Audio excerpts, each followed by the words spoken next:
ও দাদু, এমন চিন্তিত মুখে বসে আছো কেন? শরীর ভালো তো? শরীর ভালো রে মিনা, কিন্তু মনটা বড় অস্থির।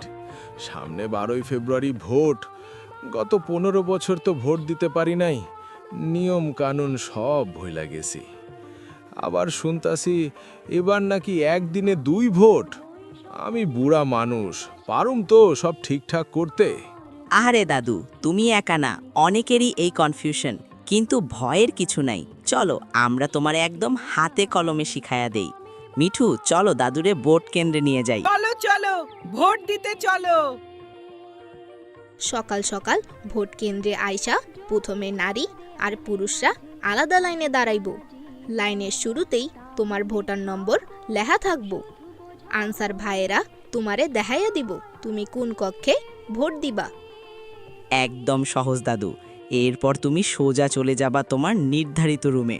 রুমের বাইরেও তোমার নম্বর লেখা থাকবে। ভেতরে গেলে প্রথম পোলিং অফিসার তোমার নাম আর ভোটার নম্বর জানতে চাইব। তোমার চেহারার সাথে ভোটার তালিকার ছবি মিলাইয়া দেখব। তখন দ্বিতীয় পোলিং অফিসার তোমার আঙ্গুলে সহজে উঠে না এমন কালির দাগ লাগাইয়া দিব। দাদু, এইবার ভালো করে শোনো। অফিসার তোমারে 2টা ব্যালট পেপার দিব। এক, গোলাপি ব্যালট, এটা হইল গণভোটের জন্য।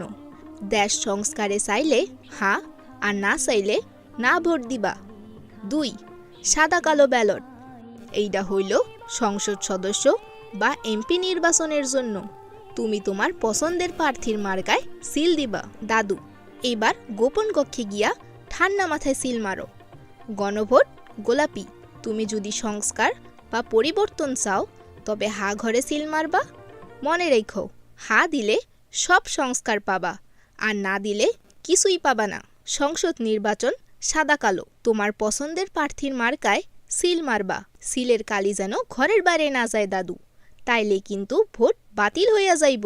সিল মারা শেষ হলে ব্যালটটা প্রথমে লম্বালম্বি ভাঁজ করবা, যেন সিলের কালি অন্য ঘরে না লাগে। তারপর আড়াআড়ি ভাঁজ করবা। এইবার স্ট্যাম্পটা অফিসারকে ফেরত দাও, আর একই ব্যালট বক্সে তোমার 2টা ব্যালট পেপার ফালাইয়া দাও।